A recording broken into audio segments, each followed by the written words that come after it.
किसान भाइयों, जब हमारी धान की फसल में बालियां निकलने वाली होती हैं या फिर निकल चुकी होती हैं, इस अवस्था पर हमारे किसान भाई बहुत से खाद डालते हैं, बहुत से स्प्रे करते हैं।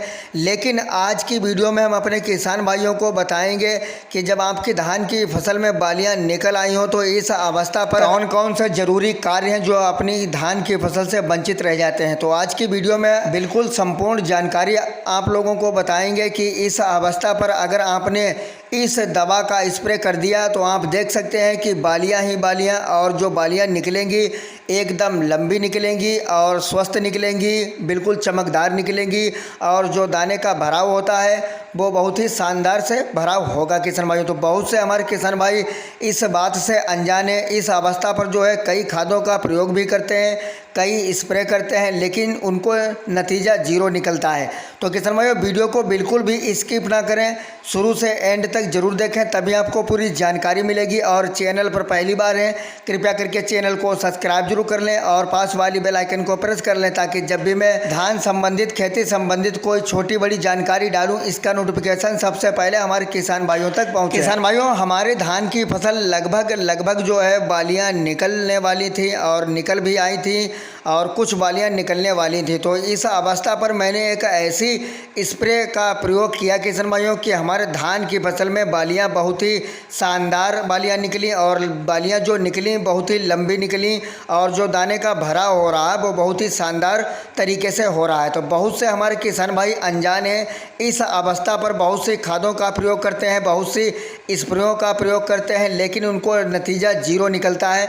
तो ये भूल कर भी गलती आप ना करें किसान भाइयों। और इस अवस्था पर जो है आपकी धान की फसल को जो है नाइट्रोजन की आवश्यकता बिल्कुल नहीं रहती है। इस अवस्था पर किसान भाइयों भूल कर भी जो है नाइट्रोजन की मात्रा अपनी धान की फसल में बिल्कुल ना दें। और इस अवस्था पर आपको किसान भाइयों कौन सा स्प्रे करवाना है वो भी मैं आप लोगों को बताता चलूँ किसान भाइयों।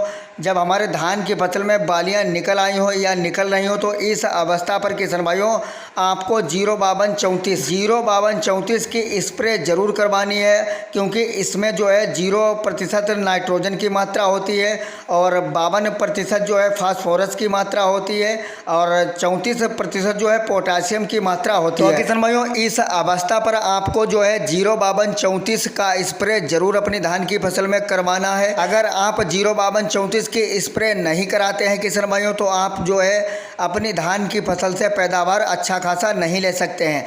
बहुत से हमारे किसान भाई इस अवस्था पर जो है यूरिया भी डाल देते हैं, तो बिल्कुल भी भूल कर भी जो है आप इस अवस्था पर अपनी धान की फसल में यूरिया का प्रयोग बिल्कुल भी ना करें किसान भाइयों। और जो बालियां निकलनी होंगी वो दागी पड़ जाएंगी। तो इस समय जो है हमारी धान की फसल को जो है नाइट्रोजन की आवश्यकता बिल्कुल नहीं रहती है, और जो आवश्यकता रहती है किसान भाइयों वो फास्फोरस और पोटासियम की आवश्यकता जो है हमारी धान की फसल को इस अवस्था पर जरूर देनी चाहिए किसान भाइयों। 05234 को डालने के बाद किसान भाइयों आप देखेंगे लगभग 10 से 12 दिन के बाद पूरा गांव आपका खेत देखेगा।